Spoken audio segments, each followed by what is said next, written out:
8 years after the divorce, I ran into my ex-wife and my adoptive sister in a remote little town. In the years since I'd seen them, one had become a superstar, the other the head of the powerful Prescott family, and I was running a tiny, hole-in-the-wall diner. The moment our eyes met, they both froze. Serafina, my ex-wife, quickly hid a medical report behind her back. Isabel, my sister, slipped a limited-edition watch she'd bought for her brother into her pocket. I calmly finished packing the takeout order and handed it to them with practiced courtesy. "Here you are, ladies." The formal, distant address seemed to rattle them.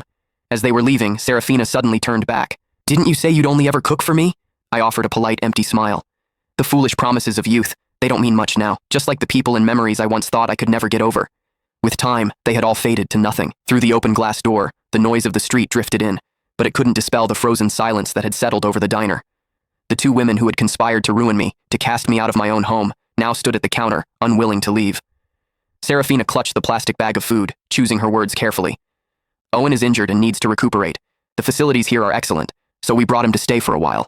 Mom and Dad, they came too," she added. "Do you want to see them?" I shook my head, wiping a grease stain from the countertop. "No, that's not necessary.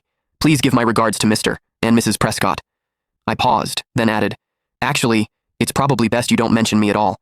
Being associated with someone like me would only tarnish the Prescott name." At that, my adoptive sister Isabel's brow furrowed.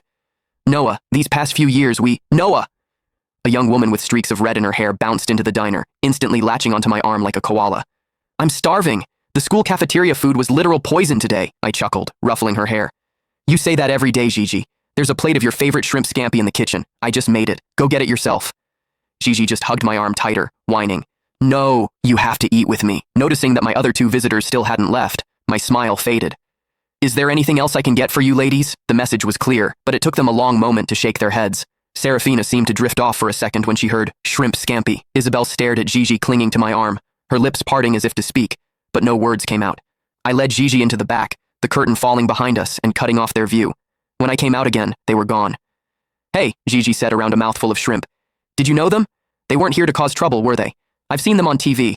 One's a huge celebrity, the other runs the Prescott Corporation. They're kind of a big deal." I placed another shrimp in her bowl. "Just regular customers," I said with a light laugh. "If I knew people like that, do you think I'd be running this little diner? I'd have moved us all into a mansion by now." Gigi giggled, then leaned in conspiratorially. "I heard that Superstar's husband is the one who's sick. The whole family came all the way out here just to take care of him. Must be nice, having that many people who care about you." I said calmly, wiping a grain of rice from the corner of her mouth. "Oh, I knew exactly how much they doted on Owen Prescott. 8 years ago, for his sake, one of them had publicly accused me of slander and assault, sending me to prison.